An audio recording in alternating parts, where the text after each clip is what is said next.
መጠጣሽ መጠጣት ጀመርሽ? አያገባቸው። ጤነኛ ነሽ ግን?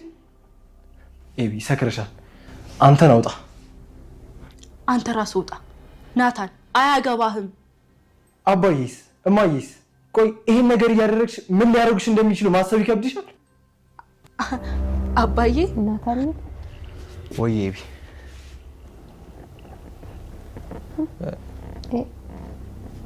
ኤቢ ዳጣዬ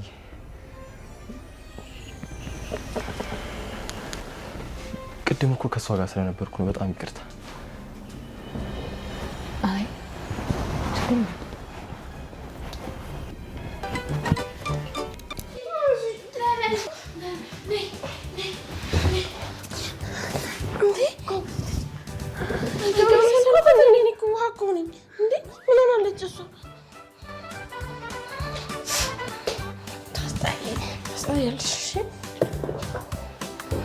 አንቺም ለአባዬ ተናገሪ፣ እኔም ለአባቴ ተናገር። በቃ እውነቱ ይውጣ። ቆይ ናታን፣ ለምን? ምክንያቱም እኔ ገና አልተረጋጋሁም። በዛ ላይ ሰላም ያስጨነቀችኝ ነው። አባቴ ገና የኔ ጉዳይ እንዳስጨነቀው ነው። በዚህ ሰዓት ደግሞ እኔ አፍቅሬያለሁ ወይም ፍቅር ይዞኛል ብዬ ማውራት አልፈልግም። ዳጣ ብዙ ጊዜ እኮ ጠበቅን። ደግሞ በመሀል የሚፈጠረው አይታወቅም። ምንድን ነው የሚፈጠረው? ምን ነው ተሳስቴ ስም እንዳጠራ ነው? ምን ዳጣ? አይዞህ ምንም አይፈጠርም። ግን አሁን ለአባዬ መናገር አልፈልግም። ግልጽ ያልሆነ ነገር ለስህተት ይዳረጋል። እኔ ደግሞ ግንኙነት ማበላሸት አልፈልግም። በቃ ቤተሰብ አውቆ በትክክለኛው መስመር ነው መጋባት ያለብን። ደግሞ ቀጣይ ዓመት ተመራቂ ነኝ። አየህ ናታን፣ እኔ ግን አልመረቅም። ገና ትምህርት ቤት አልገባም። ገና አልማር ነው። እኔ ትምህርቴ እንደጨረስኩ አግብቼ በቃ ተረጋግቼ ነው ህይወቴን መቀጠል የምፈልገው። ስለዚህ በቃ ከሁሉም በደስታ ሴፍ ተቀጣቅሟል ማለት ነው። እንግዲህ በቃ ትወጂኛለሽ ማለት ነው ወይ አቢጌል? የኔ ውድ ፍቅር ክራሽናል ትወጂኛለሽ ወይ እያለ እየጠይቃት ነበረ። እሷም ደግሞ በሳቂታ ነው፣ ሁሉንም በሳቅ ነው የሚጨርሰውና እንግዲህ ስትስቅ ነበረ የምትለው በቃ ከወደድሽማ እንግዲህ እንደዚህ እናድርግ። አረ ባዛኝ ሰው እንወድሃለን ሲባል ሩጫ ወደ መኝታ ነው እንደ ቤተሰብ ግን አረ ተው ተው፣ ወዴት እየሄድን ነው? በእውነቱ ነገር እንወዳለን ከተባልን እንወዳለን ነው። የጓደኛ ውዴታ አለ፣ የቤተሰብ ውዴታ አለ፣ የፍቅረኛ ውዴታ አለ። ሶስት አይነት ውዴታዎች እንኳን አሉ እኔ በትንሹ አማቃቸውና ስለዚህ የምንኛው ውዴታ ውስጥ እንዲሆን ያስገባቸው ራሱ ሳያቅ በጣም ሲዘል ነበረ በደስታ ማለት ነው። እንግዲህ እሷም በቃ ምንም ማድረግ አልችልም እያለች ነበረ። ምንድነው ግን የሆንሽው? በምንድን በሰላም ነው እንደዚህ የምጠጪው ሲላት፣ አዎ በሰላም ነው። አንደኛ አንተን ለመርሳት አባዬን ለመርሳት ናታንን ለመርሳት ነው የምጠጣው እያለችው ነበረ። እሺ ለምንድን ነው እንደዚህ የምትሆን እያለ እሱም እየደጋገመ እየጠየቃት ነው። በቃ በደስታ እየተመለከታት ይገኛል ማለት ነው። እኔ አቢጌል ሰክሬያለሁ መሰለህ እንዴ? አልሰከርኩም እኮ ጭራሽ አልሰከርኩም እያለችው ነበረ። አዎ አልሰከረችም። አቢጌል መቼም አትሰክርም፣ ጀግና ነች። እውነት ጀግና። እሷ የሰከረ መስራት ብዙ የምትናገራቶች ቃላቶች አሉ። ግን ቤተሰብ እውነት እኔ በጣም ደንግጬ ነበረ መግቢያውን ሳይና እንትኑን ሳይ ማለት ነው። በቃ ዛሬ አቢጌል አጋለጠችው ማለት ነው አባቷን እያልኩ በጣም ውስጤ ሲጨነቅ ነበረ። እንኳንም በህልም ሆነ ነው ያልኩት በእውነቱ ነገር። እንደዛም ብላ በምትናገርበት ሰዓትም ያ ልጅ ገብቷል እያለ ራሱ ገዚ ሲናገር ነበረ። ለናታን ሲነግረው ናታን እየሮጠ ወደ ክላሷን የገባው። ወደ ክላሷን ሲገባ ቁጭ ብለው አንድ ላይ እየጠጡ ነበረ። እሱም ሩጦ ነው ወደዛ እየዘለለ ሄደው አርጁን። እሺ ምንድን ነው እንኳን አንተ ልጅ ምን ልትሰራ ደግሞ አልካልክና ቤት ድረስ መጣህ? መኝታ ክላስ ድረስ ልገባ ቻልክ? ምንድነውስ መጠጥ ይዘህ የመጣኸው? እያለ ሲቆጣው አንጣልኝ ብላኝ እኮ ነው እሷ ናት አንጣልኝ አለች። እኔ ምን ላድርግ እያለ ሲመልስለት አዎ እኔ ነኝ አንጣልኝ አልኩት፣ ምክንያቱም ምንም አይመለከትም እያለችው ነበረ። ናታንን ራሱ ውጣ ሲለው ብሎ ሲናገር ራሱ ውጣ ነው ያለችው። እውነት መናገር አይ ግን እንዲያው አንዴ በእውነቱ ነገር ብቻ ስለ ሁሉ ነገር እግዚአብሔር ይመስገን ነው። ቤተሰብ የሆነ የጣሉበትን ሲያነሳበት ስለማይወድ ውሻ እንደዛው ናቸው ማለት ነው በአብዛኛዎቹ ወንዶች ብለን እናስባለን። ምክንያቱም የሰው ህይወት እየተበላሸ እነሱ የሚደሰቱና የሚስቁ ወንዶች አሉ። በአብዛኛዎች ሴቶች ግን እኔ ሴት ስለሆንኩ ብቻ አይደለም ለሁሉም ነው የምናገረው። እውነት በናገር ሴት ልጅ ምን ብትወደው ክፉን አትመኝለትም። በሰላም እንዲወጣላት እንዲለቃት ከሷ ውስጥ እንዲወጣ ነው እንጂ የሚኖረው የእሱን ክፉ ነገር አትመኝም። ወንዶች ግን በአብዛኛው ብል እኔ አላፍርም የእሷ ህይወት እንዲበሰቃቀልና እንዲመስቋቋል ነው የሚያደርጉት። እሷንም ደግሞ በቃ ሰላሟ እንዲነሳ አንቺ ማን ነው ትተዋት የሄዱትን ሌላ ሰው ስትይዝ ማን ነው እንዲሁ አንቺ የሚነካው? እናያለን። እነሱ እኮ በጎን እየተጀናጀኑ ነው። በጎን እኮ 3-4 ይዘው ነው። አረግን እየተሳሰብን እውነት ቤተሰብ እውነት እየተሳሰብን ወንዶች እስኪ እንደው ልቦና ይስጣችሁ ለእናንተም ለእኛም። እውነት ሴት ልጅ ካፈቀረች ከውስጧ ከልቧ ነው የምታፈቅረው። ምንም ጥርጥር የላትም። ሴት ልጅ ደግሞ በአብዛኛው ወደ ሌላና ወደ ሌላ ወንድ አትሄድም። ምንም ቢሆን ምንም ወንድ ግን ለአረብ ሀገር ሚስቱን ሽጦ እሱ ግን በዝቅ አፈር ዶሜ ግጣ ስንት ሆና እየተንጠፈጠፈች የምሰራውን ስራ እንዲሁና እንቅልፋታ የምሰራበትን ስራ እሱ ዘና ፈታ ይልበታል። ከማንም ግርደፋ ሴት ጋር ከማንም መጋያ ሴት ጋር መጋያ በሏችሁ ዝም ብላችሁ ግርደፋ ምንም ማሰብ የማይችል ምክንያቱም እሷ ነገ ራሱ እኔ ላይ ምን ይደርሳል ብላ የማያስቡ ሴቶች አንዳንዶች አሉ።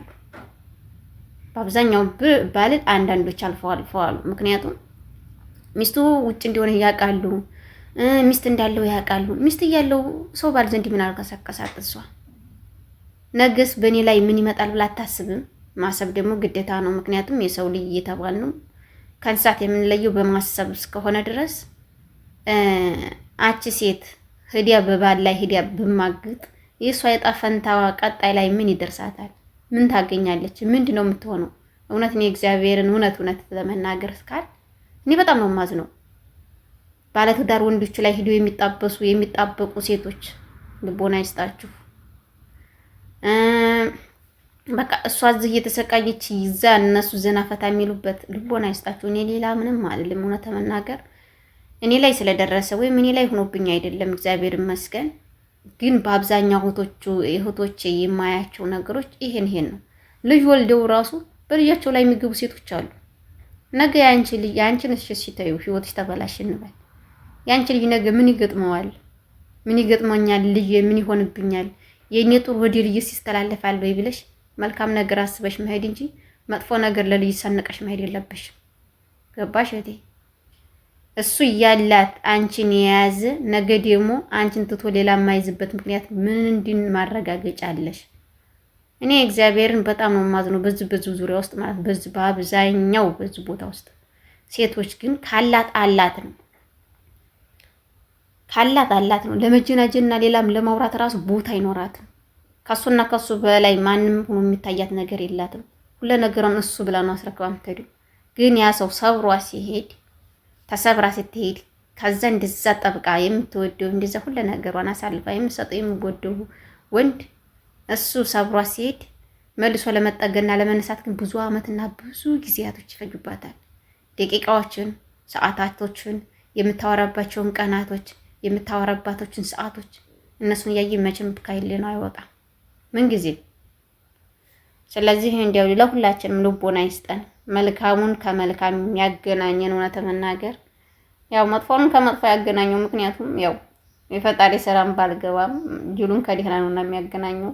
ግን የልባችንን መሻት፣ የድካማችንን ማረፊያ፣ የችግራችንን መጽናኛ፣ ሁሉ ነገራችንን የሚያቃንድ የድንግል ማርያም ልጅ አለና እሱ የኛ የሚያስፈልገንን ይደለን ነው የምለው። እኔ ሌላ ምንም የምለው ነገር የለንም። የሁላችን ልቦና ይስጠን። ከዛም ናታንም ራሱ እንደዛ እያለ ሲያዙ ይልቀቁ ሲል ነበረ። ሊማታም ነበረ ናውጣ እያለ ከፈለክ ራስ ውጣ፣ እሱ አይወጣም ጠርቸው እኮ ነው ምንም አያገባህም እያለችው ነበረ። እኔን እያለታ አንተ ውጣ እያለችው ነበር፣ እሱ አይወጣም እያለችው ነበረ። ከዛ በግድ መንጭቆን ያስወጣው። ካስወጣው በኋላ ዘበኛውንም መልሶ እንዳይገባ አባረረኝ እሱ ልጅ ብሎ ነው ያስወጣው። እሷን ለማረጋጋት ቢሞክር ምንም አይመለከትም ራስ ውጣ ብላ አስወጥተዋለች። ካስወጣችሁም በኋላ እዛም በቃ በብዙ ነገር እያሰበ እየተጨናነቀ በሚቆመው በሚያዳምጥበት ሰዓት ራሱን በራሱ በሚጠይቅበት ሰዓት ናታን ዳጣዬ ከኋላ መታ ናታንዬ ስትለው ወይ አቢጌል ነበር ያላት።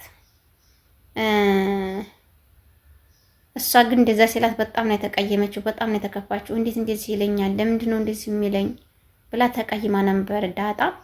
ምክንያቱም መቀየም አያስፈልግሽም፣ የምወደው እሷ ናት መጀመሪያ፣ እሱም ባይወዳትም ግን ምንም መስዋዕት ከፍለሽ ለእሷ ማድረግ አለብሽ እንጂ ልዩን ላንቺ ማድረግ የለብሽም ዳጣዬ።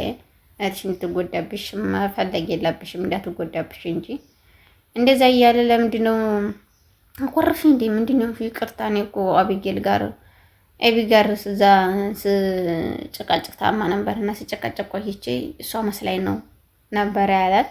እንደዛ ሲላትም አረ ችግር የለም እህቴን ጠራህ ብዬ እኮ እኔ አልቀየምም፣ እህቴ ስማሊ እንደምጠራ ምን ችግር አለ ብላ ነው ተሸክማ የተቀመጠችው።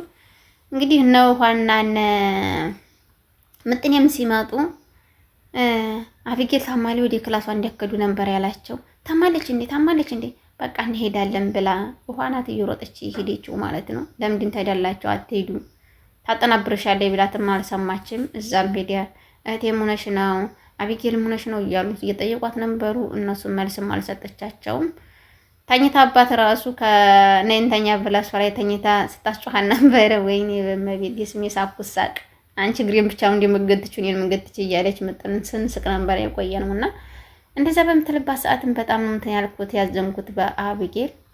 እንግዲህ ስትሉት ናታንን በጣም ነው የምወደው፣ አፈቅራለሁ፣ ወድሃለሁ ግን መቼም አልለቅህም ብላለች በሉት ብላ ስትናገር ራሱ ሰክራ እንኳን እንደዛ ብላ ነው የምትናገረውና ዳጣ ስትሰማ እንዳትናገር እያለቻት ምጥኑ ራሱ ሩጣን የነገረችው ውሃ ማለት ስትነግረው እንዲህ ብላለች። እንዳትናገር ከተባልሽ እንዳትናገር ነው አርፈሽ ተቀማጪ ብላትም አልሰማችውም ማለት ነው ናታንን።